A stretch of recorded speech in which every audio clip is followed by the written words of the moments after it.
ایک نوجوان سخت بیمار ہوا جس پر اس کی والدہ نے نظر مانی کہ اللہ میرے بیٹے کو شفا عطا فرما دے تو میں 7 دن کے لیے دنیا سے نکل جاؤں۔ چنانچہ اللہ تعالیٰ نے مریض کو شفا عطا فرما دی، مگر وہ ماں اپنی نظر پوری نہ کر سکی۔ اس کے بعد اس عورت نے خواب دیکھا کہ کوئی بزرگ فرما رہے ہیں کہ خدا کی بندی تو اپنی نظر پوری کر تاکہ خدا کے عذاب سے محفوظ رہ سکے۔ صبح ہوئی تو اس نے اپنے لڑکے کو بلا کر تمام واقعہ بیان کیا اور بیٹے سے کہنے لگی کہ قبرستان میں میرے لیے ایک قبر تیار کرو اور مجھے اس میں دفن کر دو۔ لڑکے نے اپنی والدہ کے حکم کی تعمیل کی اور اسے زندہ قبرستان میں دفن کر دیا۔ اس عورت نے قبر میں دعا کی کہ اے میرے پروردگار کہ میں نے اپنی وسعت کے مطابق اپنی نظر پوری کر دی، اب تو مجھے قبر کی آفتوں سے محفوظ رکھ۔ اتنے میں وہ عورت کیا دیکھتی ہے کہ اس کے سر کی جانب ایک روشن دان ہے۔ عورت نے اس روشن دان میں جھانکا تو اسے ایک باغ نظر آیا جس میں 2 عورتیں موجود تھیں، جنہوں نے اس عورت کو آواز دی کہ بی بی تو ہمارے پاس چلی آ۔ اللہ کی قدرت سے وہ روشن دان کشادہ ہو گیا جس سے نکلتے ہوئے وہ عورت باغیچے میں کھڑی 2 عورتوں کے پاس چلی گئی۔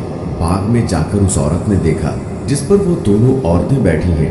اس عورت نے ان دونوں عورتوں کے پاس پہنچ کر سب سے پہلے سلام کیا، مگر ان دونوں عورتوں میں سے کسی ایک نے بھی اس کے سلام کا جواب نہ دیا۔ اس عورت نے کہا کہ تم دونوں ابھی بات چیت کر رہی تھی، لیکن آخر ایسا کیا ہوا کہ میرے سلام کا جواب نہ دیا؟ اس پر ان دونوں عورتوں نے جواب دیا، سلام تو اطاعت و بندگی ہے اور ہم یہاں پر اس سے روک دیے گئے ہیں۔ اتنی میں وہ کیا دیکھتی ہے کہ ان دونوں میں سے ایک عورت کے سر پر پرندہ آتا ہے اور اپنے پر سے ہوا کرنے لگتا ہے، جبکہ دوسری عورت کے سر پر ایک پرندہ اپنی چونچ مار رہا ہے۔ یہ دیکھ کر اس نے پہلی عورت سے سوال کیا کہ آخر تمہاری اس فضیلت کا سبب کیا ہے؟ پہلی عورت نے جواب دیا کہ میں دنیا میں اپنے شوہر کی فرما بردار تھی اور میرے دنیا سے رخصت ہوتے وقت میرا شوہر مجھ سے خوش تھا، بس اسی اطاعت گزاری کے صلے میں اللہ تعالیٰ نے مجھے اپنی اس نعمت سے نوازا۔ پھر اس عورت نے دوسری عورت سے معلوم کیا کہ بی بی تم پر جو یہ پرندہ چونچ مار رہا ہے اس کی کیا وجہ ہے؟ اس پر وہ عورت کہنے لگی کہ میں تھی تو نیک بخت، لیکن میں شوہر کی فرما بردار بیوی نہ تھی۔ میرے دنیا کے رخصت ہوتے وقت میرا شوہر مجھ سے راضی نہ تھا، لہٰذا میری نیک بختی کے سرے میں اللہ تعالیٰ نے مجھے یہ باغ تو عطا فرما دیا، لیکن یہ پرندہ جو میرے سر پر چونچ مار رہا ہے، یہ مجھے جو تکلیف ہوتی ہے یہ اپنے شوہر کی نافرمانی کی وجہ سے ہے۔ اس کے بعد وہ عورت کہتی ہے کہ لہٰذا میں تم سے درخواست کرتی ہوں کہ جب تم دنیا میں واپس جاؤ تو میرے شوہر کے پاس جانا اور اس سے سفارش کرنا، ممکن ہے کہ میرا شوہر مجھے معاف کر دے اور مجھ سے راضی ہو جائے۔ چنانچہ جب اس مدفونہ عورت پر 7 دن گزر گئے تو ان دونوں عورتوں نے اس کو بتایا کہ دیکھو اب تم اپنی قبر میں چلی جاؤ، تمہارا لڑکا آیا ہوا ہے۔ ان دونوں عورتوں کی بات سن کر اس عورت نے اپنی قبر میں آ کر دیکھا تو اس عورت کو معلوم ہوا کہ اس کا لڑکا قبر کھود رہا ہے، اور پھر جب وہ لڑکا اپنی والدہ کو لے کر گھر پہنچا تو خبر مشہور ہو گئی کہ فلاں عورت اپنی نظر پوری کر کے قبر سے نکل آئی ہے۔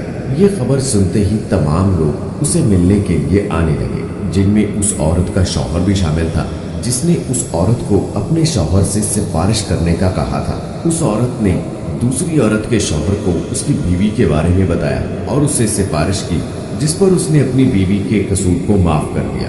اس عورت نے خواب میں دیکھا کہ اس کی بیوی اس سے کہہ رہی ہے کہ بیوی تمہاری وجہ سے اللہ تعالیٰ نے مجھے عذاب سے نجات عطا کر دی ہے، اس کے بدلے اللہ تعالیٰ تمہارے بھی گناہ معاف کر دے اور تجھے بھی اللہ تعالیٰ اس کی بہتر جزا عطا فرمائے۔ تو دوستو، بے شک اس واقعے سے پتہ چلتا ہے کہ شوہر کی فرما برداری کا اللہ تعالیٰ نے کتنا بڑا صلہ رکھا ہے، لیکن شوہر کی اطاعت اور فرما برداری کی کیسے جائے؟ اس حوالے سے دوستو، دین اسلام نے کیا حقوق مقرر کیے ہیں، آئیے آپ کو وہ بتاتے ہیں۔ حضور پاک صلی اللہ علیہ وآلہ وسلم کا فرمان ہے کہ عورت پر اس کے شوہر کا عظیم حق ہے، اتنا عظیم حق کہ اگر شوہر کا جسم زخمی ہو جس سے پیپ اور خون بہتا ہو اور عورت اس کے زخمی جسم کو زبان سے چاٹے تب بھی اس کا حق ادا نہ ہوگا۔ کسی مسلمان شوہر کا پہلا حق اور اس کی بیوی کا اس کے شوہر کے لیے پہلا فرض یہ ہے کہ ہر معاملے میں اپنے شوہر کی اطاعت و فرما برداری کرے، لیکن اگر شوہر اپنی بیوی کو خلاف شریعت کوئی کام کرنے کا حکم دے تو اس کی اطاعت ضروری نہیں ہے، بلکہ اس معاملے میں وہ اپنے اللہ اور رسول اللہ صلی اللہ علیہ وآلہ وسلم کی اطاعت و فرما برداری کرے۔ حدیث پاک میں آتا ہے، حضرت عائشہ صدیقہ رضی اللہ تعالی عنہا سے روایت ہے کہ نبی پاک صلی اللہ علیہ وآلہ وسلم نے فرمایا عورت پر سب سے زیادہ حق اس کے شوہر کا ہے اور مرد پر اس کی ماں کا ہے۔ ایک اور جگہ نبی پاک صلی اللہ علیہ وآلہ وسلم نے ارشاد فرمایا کہ غیر اللہ کو اگر سجدہ کرنا جائز ہوتا تو میں عورت کو حکم دیتا کہ وہ اپنے شوہر کو سجدہ کرے۔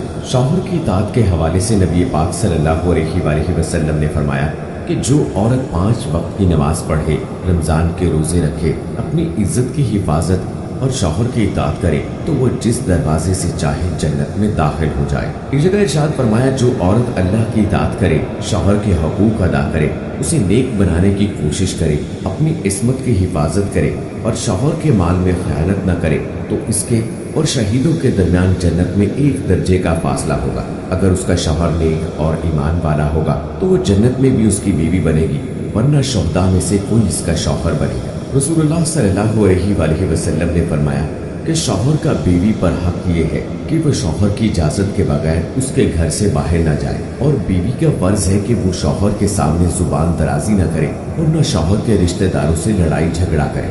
شوہر کا حق ہے کہ بیوی اس کے لیے بناؤ سنگھار کرے، عورت کو اس پر اجر ملتا ہے۔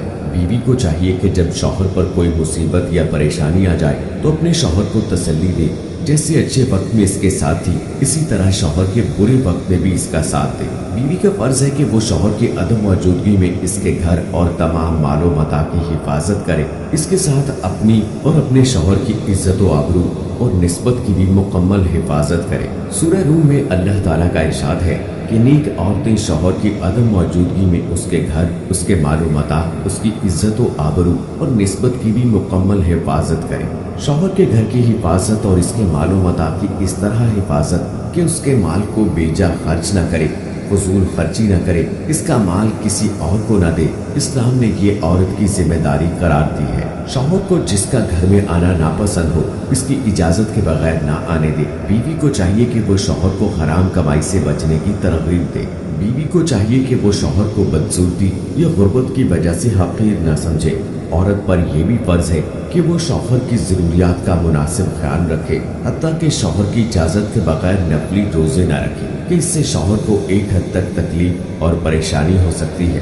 اسی بارے میں حضرت ابو ہریرہ رضی اللہ تعالیٰ عنہ سے روایت ہے کہ نبی پاک صلی اللہ علیہ وآلہ وسلم نے فرمایا کسی عورت کے لیے حلال نہیں کہ وہ اپنے شوہر کی موجودگی میں نفلی روزے رکھے مگر شوہر کی اجازت سے۔ البتہ شوہر کو چاہیے کہ وہ بلا وجہ بیوی کو نفلی روزے سے منع نہ کرے۔ اللہ اور اس کے رسول صلی اللہ علیہ وآلہ وسلم نے شوہر کی اطاعت کو تمام نفلی عبادتوں پر فوقیت عطا فرمائی ہے، لہٰذا جو ثواب اس عورت کو روزہ رکھ کر ملتا اب شوہر کی اطاعت کرنے سے اس کو اس سے زیادہ ثواب ملے گا۔ اس لیے عورت یہ نہ سمجھے کہ وہ روزے سے محروم ہو گئی۔ اللہ تعالیٰ فرماتے ہیں کہ میں اس وقت تک راضی نہیں ہوتا جب تک تمہارا شوہر تم سے راضی نہ ہو۔ نکاح کا بنیادی مقصد ہی یہی ہوتا ہے کہ شوہر کو عفت اور پاک دامنی حاصل ہو اور اس کو ضرورت نہ پڑے کسی اور کی طرف دیکھنے کی۔ اسی وجہ سے ایک حدیث پاک میں آیا ہے کہ اگر کوئی عورت جان بوجھ کر اپنے شوہر کا بستر چھوڑ کر رات گزارے تو اس کو فرشتے لعنت کرتے رہتے ہیں یہاں تک کہ صبح ہو جائے، اور اگر اسی حالت میں اس کو موت آ جائے تو نمازی پرہیزگار ہونے کے باوجود وہ عورت سیدھا جہنم میں جائے گی۔ بیوی کا فرض ہے کہ وہ اپنے شوہر کے عیب کسی کے آگے بیان نہ کرے۔ اللہ تعالیٰ نے مرد کو سربراہ بنایا ہے، اس لیے گھر کے معاملات میں فیصلہ شوہر کا ماننا ہوگا، البتہ بیوی اپنی رائے اور مشورہ دے سکتی ہے۔ اللہ تعالیٰ نے مرد کو بھی ہدایت دے رکھی ہے کہ وہ حد الامکان بیوی کی خوشنودی کا خیال رکھے، لیکن فیصلہ مرد کا ہوگا۔ بیوی کا فرض ہے کہ اگر شوہر میں شریعت کے خلاف کوئی چیز دیکھے تو اسے ادب سے منع کرے۔ اگر بیوی یہ چاہے کہ ہر معاملے میں فیصلہ اس کا ہو اور وہ سربراہ بن جائے تو یہ فطرت کے خلاف ہے اور اس کا نتیجہ گھر کی بربادی کے سوا اور کچھ نہیں ہوتا۔ اور کیا جائے تو اللہ تعالیٰ نے ہر معاملے میں توازن رکھا ہوا ہے۔ اگر انسان اس توازن میں خرابی پیدا کرنے کی کوشش کرتا ہے تو تباہی یقینی ہے۔ اس لیے میری تمام مرد و خواتین حضرات سے گزارش ہے کہ وہ دین اسلام کی روح سے ایک دوسرے کے حقوق و فرائض کا خیال رکھیں تاکہ نہ صرف یہ دنیا اچھی گزرے بلکہ اگلی آنے والی ابدی زندگی میں بھی اس کا صلہ ملے۔ دوستوں امید کرتے ہیں کہ یہ ہماری آج کی ویڈیو آپ کو پسند آئی ہوگی۔ اس ویڈیو کو لائک کریں، شیئر کریں اپنے دوستوں کے ساتھ، اور اگر